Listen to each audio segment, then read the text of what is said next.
Hello, everyone. Hello, hello, hello. How are you doing today? I hope you're having a great evening. It is Wednesday and it is October the 16th. Can you believe it? 2024. And you have tuned in to the Power of Transformation broadcast. I am your hostess. I am Dr. Paula Obie. And I'm so glad that you are here with us tonight. Last week we had, a couple things going on. We told you to join us back this week and you're here. And we're so glad that you are here. And you know what we do? We like to make sure that our friends tune into the power of transformation. And sometimes they need a little bit of a nudge. We have to, text them. And if we have time, call them and tag them and say, Dr. Paul is on. And you do not want to miss the power of transformation. And, I do the same thing. I'll pick up my phone and I'll send a few texts just so that my people are on the line. All right. So I'm going to do the same thing and we're going to get started. We'll see you in just a few minutes. Take care. See you soon.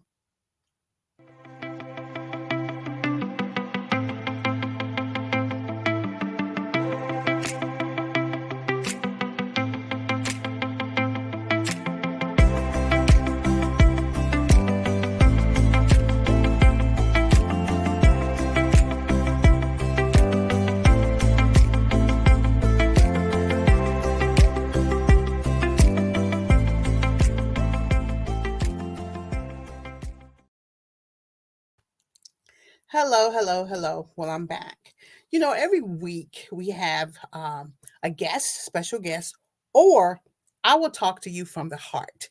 Well, tonight I'm going to be speaking to you from the heart. I call it a heart to heart with Dr. Paula because there's something that I really want to share, something that I prayed about, something that's, just really important to me to share with you. And tonight's no different. The title of our conversation tonight is emotional spending. Mhm. And what I want to do is I want to share with you a personal testimony. This is my personal testimony. This is what happened to me a few years ago. And I didn't understand everything at the time.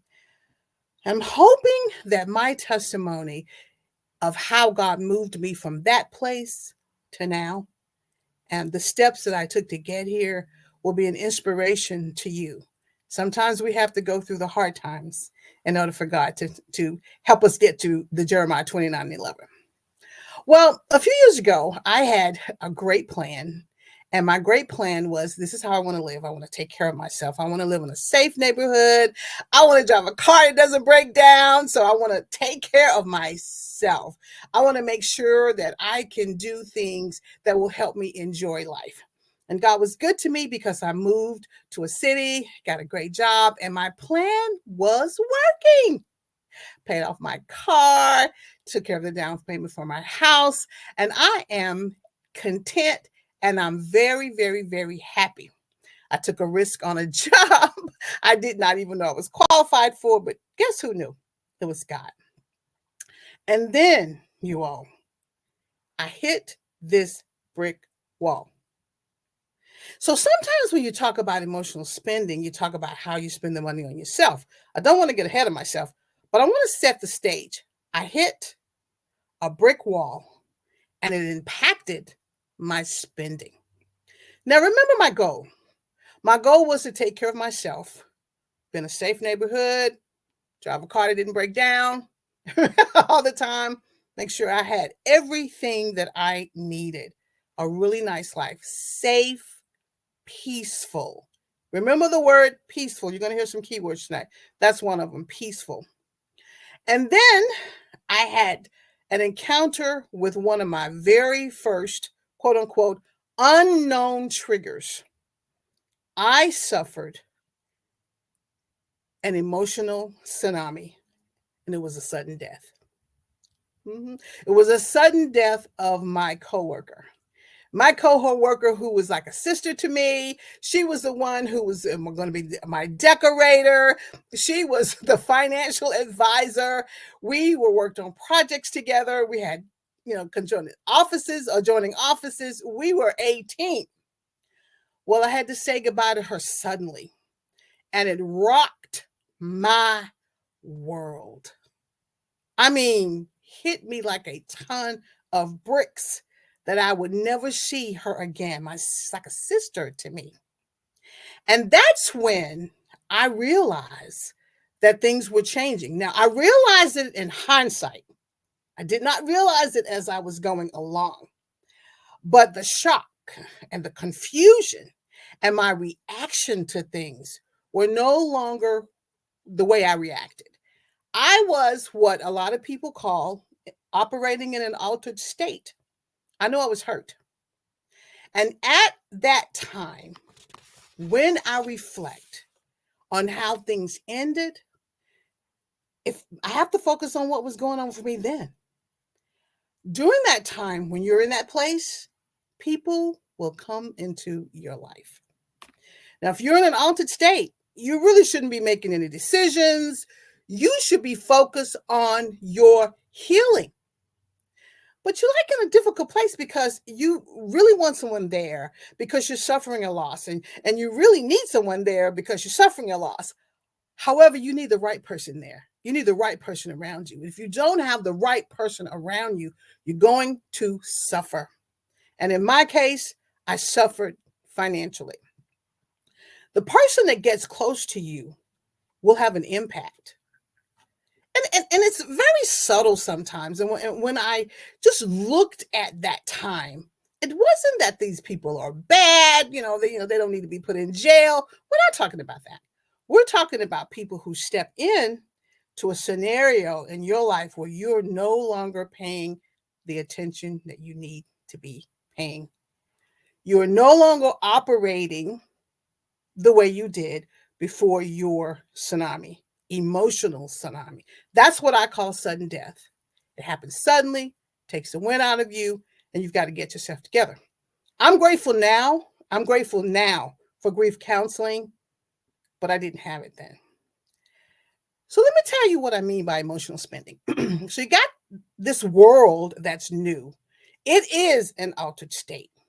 And maybe it's somebody that you meet that's kind of new. And they say things to you like, wow, this is a really nice place. You can afford this? And you nod. God's been good to me. Wow, that's a really nice car. You can afford this? Mm-hmm. What you don't realize is that they may be counting your money. It's not funny. And I may laugh at some things because I'm giggling. It's not funny. They're busy going, wow, you are really blessed. I am. The bottom line is I worked for it. I really did. And I worked a hard job and I worked long hours to get there. It wasn't just given to me. But what am I hearing? And how am I reacting? I can tell you that when I finally got to that place where I realized I was no longer taking the right steps, I was no longer practicing the priority financial planning, and I was not looking at the high priority bills. Let's just say I was no longer spending my money correctly. When I got to that point and I had to drive away from that residence, tears streaming down my face, I said to God, how does a person like me get here? I am too smart for this. How did I get here? Have you ever asked yourself that question? And he gave me 6 words as I was driving down the road. He said, you did not keep your word. You did not keep your word. It was correct. Once I settled down in my new residence and I had time to think, I had time to myself, I pulled all of my financial statements boxes and pulled them towards me and I started going through them. I wanted to know what in the world caused me to change my spending habits. What in the world caused me to stop looking after myself? I can say that it was the grief and not managing my grief well, also not managing the environment in which I was in. Rule number 1, when you are in a tsunami, a grief tsunami, that is not the time to be making decisions. Again, I said it's weird because you want to. It's not the time. You're in an altered state. was really interesting in my case, that's when people, well, can I do this? Well, we should do this. And how about this? And you're just kind of riding that wave, trying to get through the grief, trying to get through all phases of your grief. And they're taking it as a yes. And you're like, whatever. When you're at that point, you're dangerous. They're dangerous. And so are you because you're not paying attention. What got you to the point, what got me to that point was making good decisions. So again, I've moved to the new residence. I've had to say goodbye. And now, I'm looking at my statements. If you want to know what's important to you and what you spend your money on and what you love, look at your financial statements. I have my debit card and my checks. I would use that card for everything because I was I'd grown accustomed to really managing my money well until that period of time when I did not manage my money well. Some of you might be able to relate, maybe not. If you think that there is someone who needs to hear this, I'm going to pause, tag them, call them, tell them to listen, or tell them to listen afterwards. Let's get back to my story. So I'm looking at and reviewing my financial statements. And the very first thing that I notice is that a lot of the statements, a lot of my spending had nothing to do with me. Nothing. The Bible says in Luke 14:26-23, count up the costs. You can read it for yourself. Count up the cost to make sure you have everything that you need. How in the world did I go from spending money wisely to not spending money wisely? Well, I kept looking. What did I spend it on? Some of the expenditures, you all, I didn't even remember.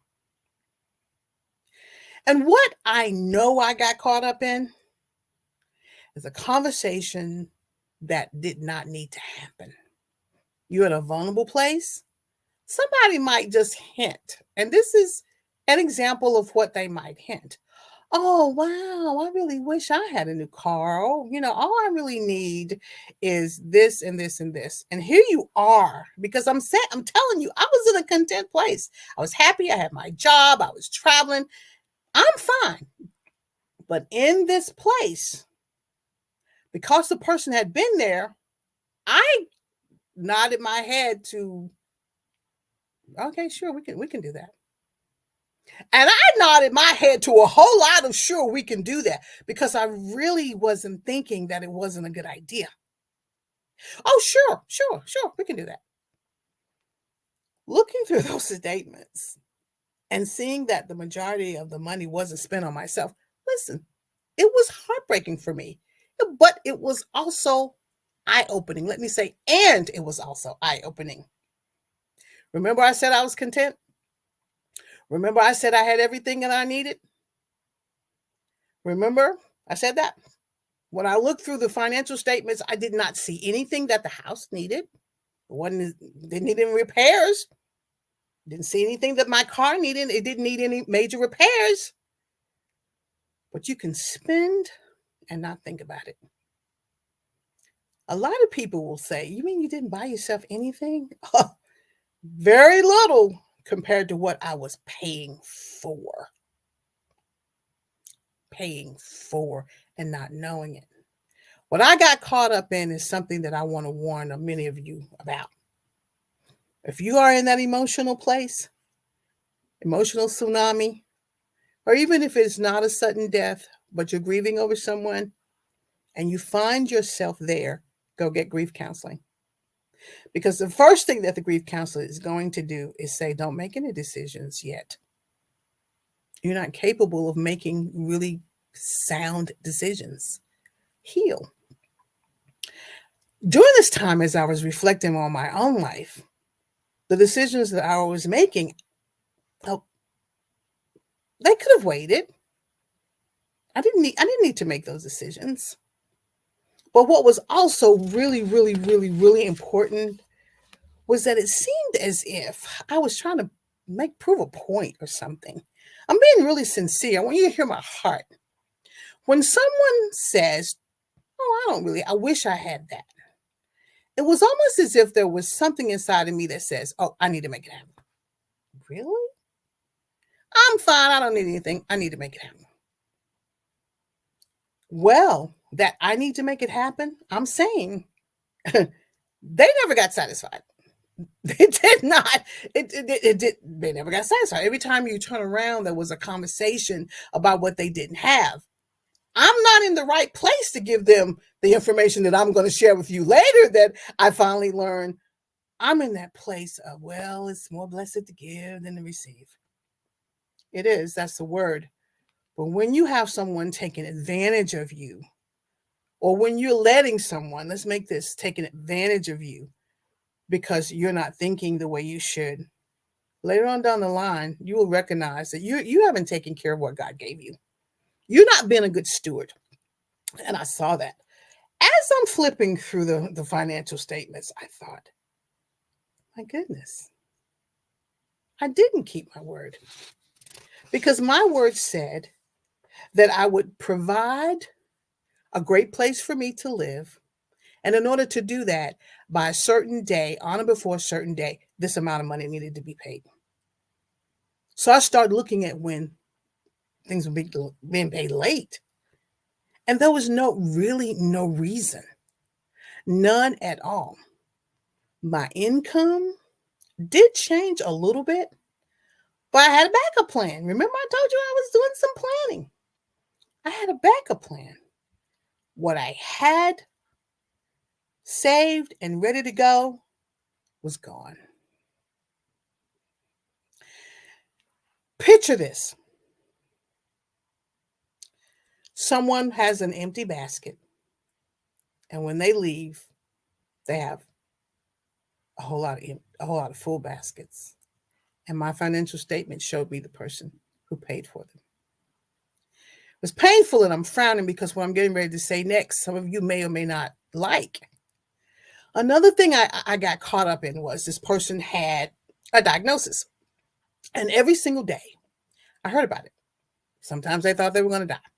I mean, and it was just like real. And I don't know if I was further traumatized, but it was like every day I heard something that made me realize that this person lives totally different life than I do. I don't have to worry about those kind of health things. And I was told that, well, you don't have to worry about feeling this way, and you don't have to worry about living in this world. I'm like, no, I don't. Well, the question for me was, did I try to fix it? We're not God.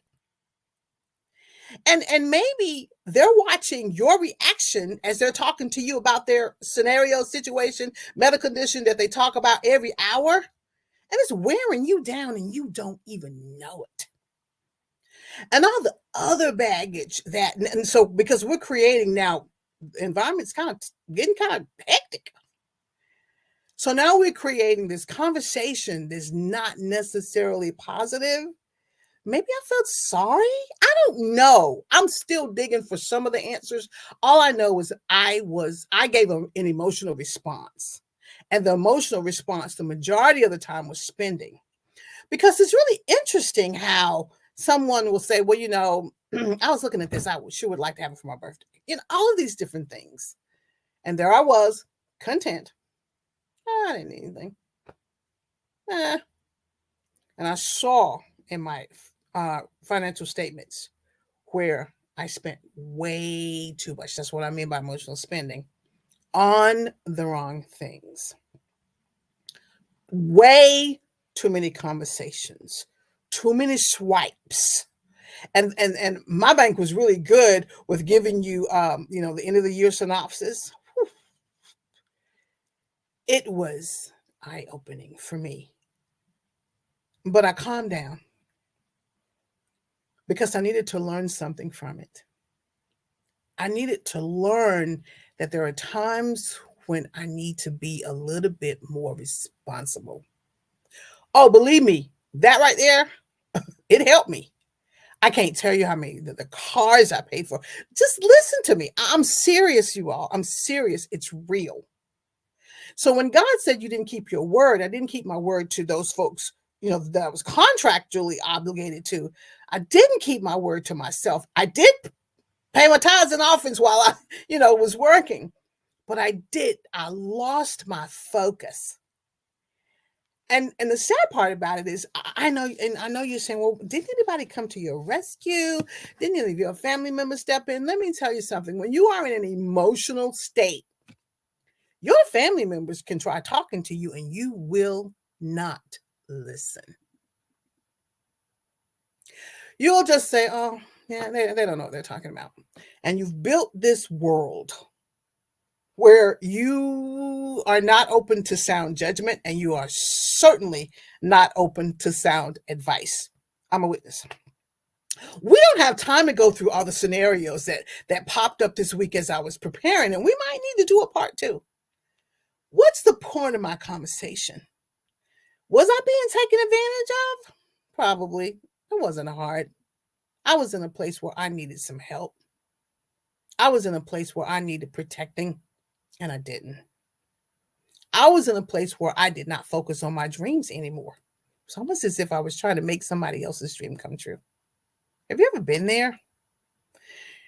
And not to mention, these kinds of interactions can continue to become chaotic. I didn't have to have a lot of conversation going on that was not good. It wasn't like loud or whatever like that. I didn't live in that world. But I felt like I lived in a manipulative world, something that I wasn't accustomed to.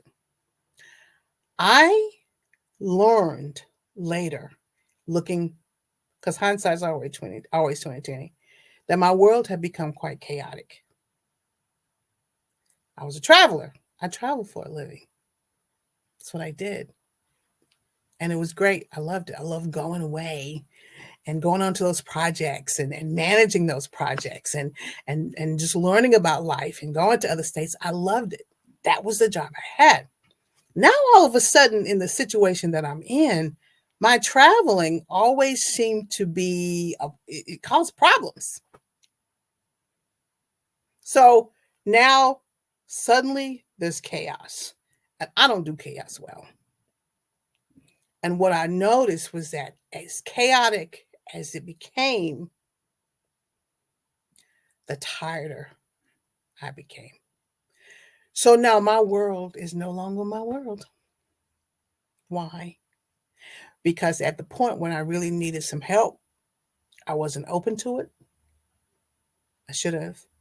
I didn't seek it out, and it just didn't seem like it was going to be that destructive.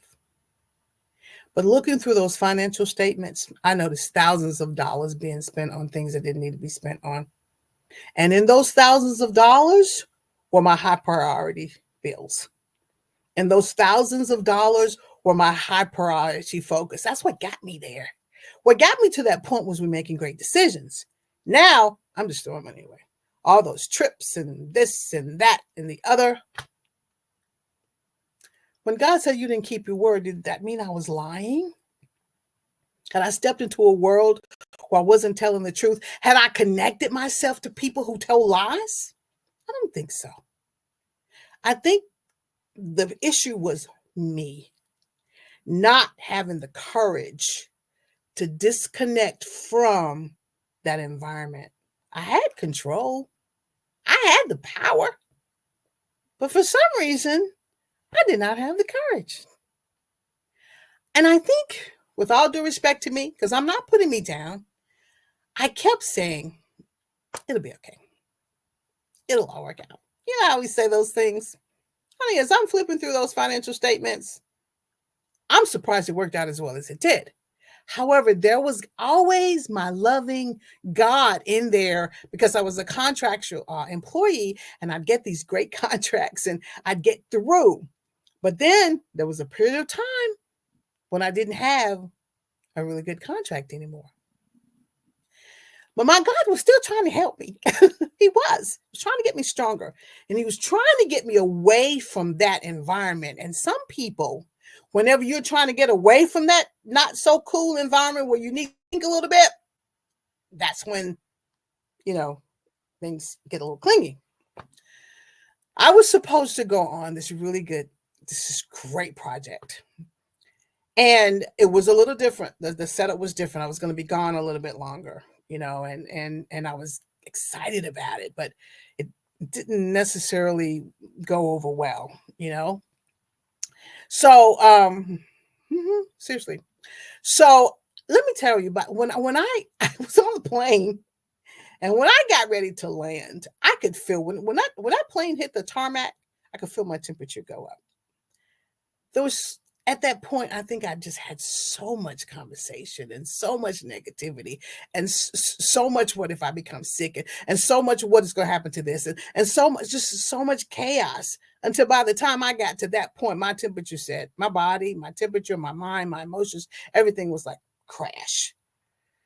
And because my project manager used to be my lead instructor, what she did was she allowed me to be sick for 2 days and try to heal myself, and she readjusted my deliverables so that I could participate on the project, and I did. The issue is I could not come back. I was so sick until I couldn't come back. And again, when I looked at the contract that God had just laid at my feet, it would have taken care of all of my financial scenarios. So again, breathe. If you're in that situation now and you're feeling a little tension, sit back and breathe. Breathe. There's some great lessons to be learned. I heard some people say, oh, well, all is not lost. True. But it took a big chunk out of me, y'all. I will not tell you, it hurt. It really bothered me. But I started digging and I started saying, I don't ever want to be in this place again. Lord, show me what to do. Show me how to process grief moving forward. Definitely a grief counselor. Show me how to just recognize people who are there to just take or they ask anything. Just because they ask you, you don't have to say anything. Silence is golden. Sometimes when someone asks you for something, you need to just look at them and go, because this is a deal. When someone says, "Oh, I don't have a job like yours," I don't have I don't have the job like yours, or I don't have the opportunities that you have. They don't know how hard you work. They do have the same opportunities, but they may not want to work as diligently. They may not want to go to work every day. They may not want to take their great attitude to work every day so that they are eligible for promotion. They may not want to be a problem solver. So instead, someone else gets the new job. Maybe they don't want to work as hard. I worked hard, really hard. So if I worked that hard, why was it so easy for me to give away? Sit on that for a minute. Let me tell you about one of my assignments, just to kind of give you an idea of as to how hard I worked at times. Loved it, but it was not easy. We had a client and we had a big project in Colorado. I had a client, so I stayed, sent the lead instructor on. I stayed until the client left. I was going to be training. I had not practiced the curriculum. I didn't even know what I was going to train, but I love to train. So guess what? I knew I'd figure it out. I did all my reading on the plane, but I had a coworker, that same coworker that went to Glory and left me here. She said, call me when you get in, no matter what time, and I will come down and I will meet you and I will review the curriculum. I will teach you. She's an excellent teacher. I called her. It might have been 11:30, 12 o'clock when I got into Colorado. She was in my place in 10 minutes. We practiced and studied for an hour. We practiced and studied for an hour. I ordered a bunch of coffee. I practiced and studied for another hour. I maybe had 2 or 3 hours of sleep, but I went to work and I was diligent. So when someone says, I can't do what you do, think about it. Yes, they can. Maybe they don't want to. Well, are you wondering what that has to do with emotional spending? Well, let me draw the connection. If you're not willing to do the work and you want things, if you're not willing and you want things, you may be looking for someone else to give it to you. I was at that point, that's someone else. I'm not proud of it, but I learned from it. And let me tell you, it really was a springboard for me. I took a deep breath. I moved on. I continued to look through the financial statements. I prayed over myself and I asked God to give me everything I needed not to return to that position again. You're always going to have in this life grief. It may be an expected death. Maybe someone's been sick for a while. My grandmother was 97 when she left, knew she wasn't going to be around forever.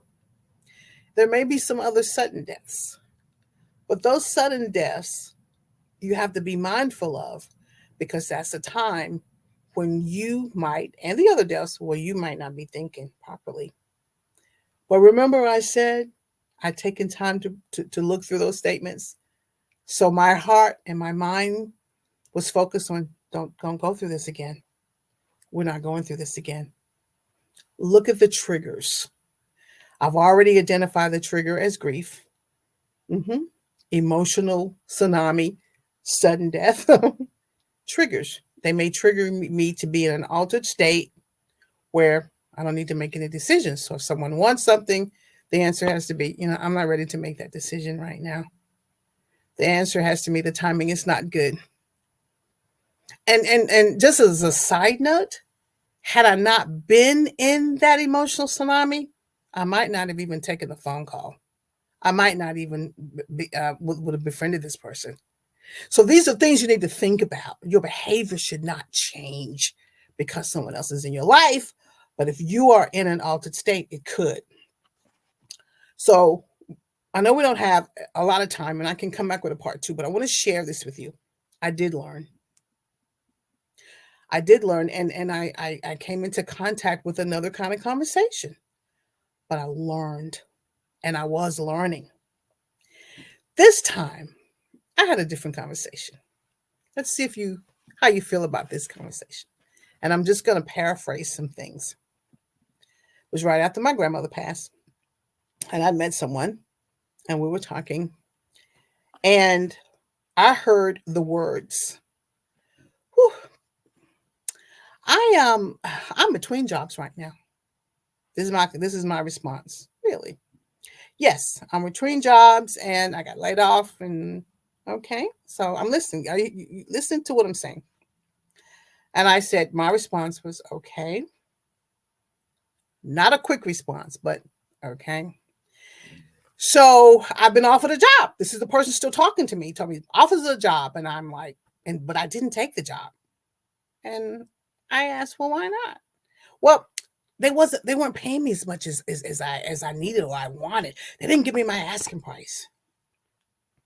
Remember, I've gone through the scenario now. I'm a little stronger than I used to be. And my rent's due, and my this is due, and that's due. Well, this is a person who is in a different place. I didn't raise my voice. I just asked a few questions. Listen to the first question I asked. Well, is the amount of money enough for you to pay your rent? The answer was, oh, yes. So now I'm thinking, good. You have a place, you won't be outside, you have a place to live. Okay. Is the amount of money that they're offering you enough to pay your light bill? Oh, yeah. The response was, oh, yes. Oh, yes. Okay. So I said, so you have a place to stay. You can be warm in the winter and cool in the summer. I'm calm. Is the amount of money enough to pay water? Oh, we don't have to worry about water because it's included in the rent. Great. So now you have water. Is the amount of money that they're offering you enough to pay your cable bill? Well, I don't have to worry about cable because even if I don't have cable, I can go to the office. Mm-hmm. Is the amount of money that they're offering you enough to pay your phone bill? Yes, just enough. So why aren't you taking the job again? That was a totally different response than I've ever had. Of course, I heard some other things. Well, because, and we're talking. And then once we get through that conversation. It was, and I really want to get my car back on the road, and I really want to do this. I'm in an altered state. My grandmother just passed, but I learned some things. I said, well, you don't have any mental or physical disabilities, right? I mean, you can work more than one job, but I don't want to work more than one job. I'm taking the bus now and I'm just embarrassed, but and all I need is, and that used to be a statement in which I would respond to. Now, at this particular point, when I'm talking to this person, I said, you should care enough about yourself to work a part-time job. It's for you. It's your goal. It's to help you. Why not? Because in the back of my mind, I'm thinking about my situation and my scenario. I'm digging myself up out of my situation. I do not, and I am not open to hearing somebody with a lot of excuses. I wasn't mean. I was very, very pointed in my conversation. And I said other things. I said, you may get there, and who knows? You may apply for a job, get your foot in the door and apply for a job, and you may get a promotion. I'm busy building up the conversation because I am not, and I repeat, going to step back into a place from which God had brought me out of. And I know that's not correct English, but you know what I'm saying. I'd come too far. I'd prayed too hard and cried too many tears. I was learning, because that's your job to learn. This show is based on Romans 12:2. And the excerpt of it says, be ye transformed by the renewing of your mind. During that time when I was reviewing my statements, during that time when I was asking questions, during that time when I completed a self-assessment and I started thinking about it, I said, Lord, I need strength in this area. And I thought about so many other people who completely fall apart during grief. And folks just take advantage of them and they don't even know it. And then they look around and they say, oh my God, what happened? I can tell you what happened. You had that emotional tsunami. And that person that you allowed in, they kind of, helped themselves. Didn't have a lot to bring. And you made it worthwhile. As I said, these are not bad people. And you're not a bad person. I wasn't a bad person. It was a tragedy. But God still had a Jeremiah 29:11, which meant that I had to learn to keep my word. God is not a man that he shall lie, and neither is he a son of man that he shall repent. God does not lie. You need to don't lie. If you've got it in your pocket, read Proverbs. Proverbs says, if you have it in your pocket, pay it. And maybe you have to develop a script. You have to practice it. Someone wants something, you have to kind of have a stand. I still have a benevolent heart. I have a great heart. But now my benevolence is a certain amount. But now, and since that time, I'm paying attention to the high priority things. There are no substitutes. I don't have any more substitutes now. And what I'm finding is sometimes you might lose some friends because you are no longer sending them what they want. Well, what kind of friend is that? And if you respond to it because they're upset, isn't that a form of emotional spending? They're upset with you and because you didn't give them what they wanted you to have. You work for that money. Take out your phone. And when someone asks you for something, I'm taking mine out. I need X amount of dollars. Calculate how long you have to work to do that. And then go, okay, it's going to take some time. In my transformation, I've met some really good people. And one of them is my engineer, Noel Remus. And I am so excited because this part of my journey, I've learned some things. I'm now partnering to become a financial coach. Yeah, Yes, yes, yes. And this is a great time for me to really get serious. I've been kind of doing other things, but I'm now going to get serious because this topic is important. We want to live for the Lord. We want to be a person that He can use.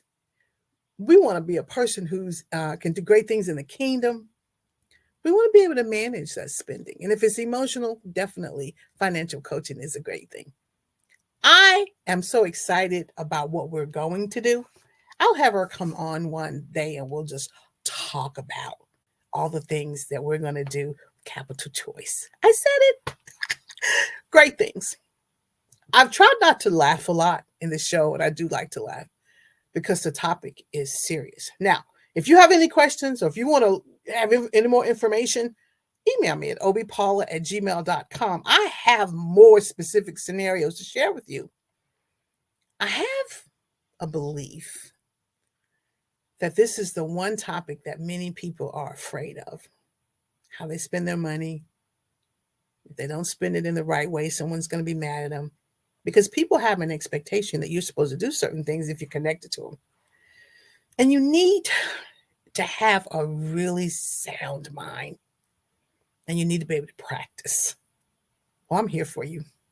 And I have another friend that can help you. Actually, she can help you now. I'm just starting my training. Why? We want to be impactful in the kingdom. I will always remember when I drove away from the place I'd worked so hard for. I wasn't even driving the same car.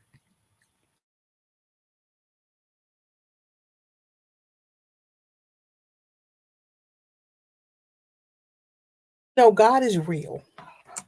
And He teaches us that if we just trust Him, just put our faith and our trust in Him, then He's going to do the rest. We're getting close to wrapping up. And as I say, you have to trust the process in order for the power of transformation to do its perfect work in your life. I'm hoping that you will listen again to this conversation. If you have any questions, then definitely you can email me because I have some personal stories that probably just will just help you. And again, you can email me at obiepaula@gmail.com.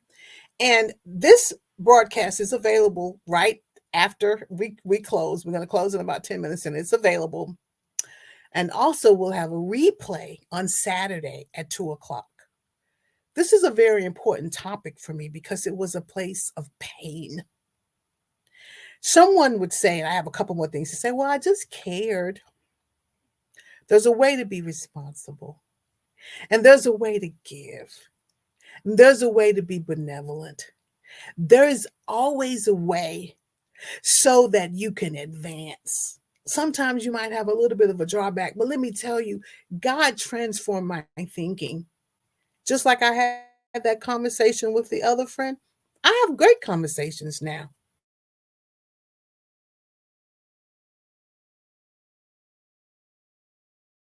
Okay, you're going to be okay. I will always remember that time, but I will also remember the person that He's now creating me to be in this spot. And I'm willing to share my story with you. I hope that touched you. If so, will you like and will you share? Because there's more to come about being able to deal with your emotions and how you spend your funds. All of those things are very important to the kingdom. It's very important to you. I've enjoyed myself tonight. It was a very tough topic. I hope that you have enjoyed it as well and that you will share. If you have questions, send me questions via email. If we need to talk about this conversation or have another heart to heart, I am open. I am just grateful that the Lord brought me through it so that I can be a witness that God can transform you by renewing your mind. And I appreciate you. As we pull the train into the station, remember what I always say. Trust the process. We're going to see you next week. That's all I have. Take care, everybody.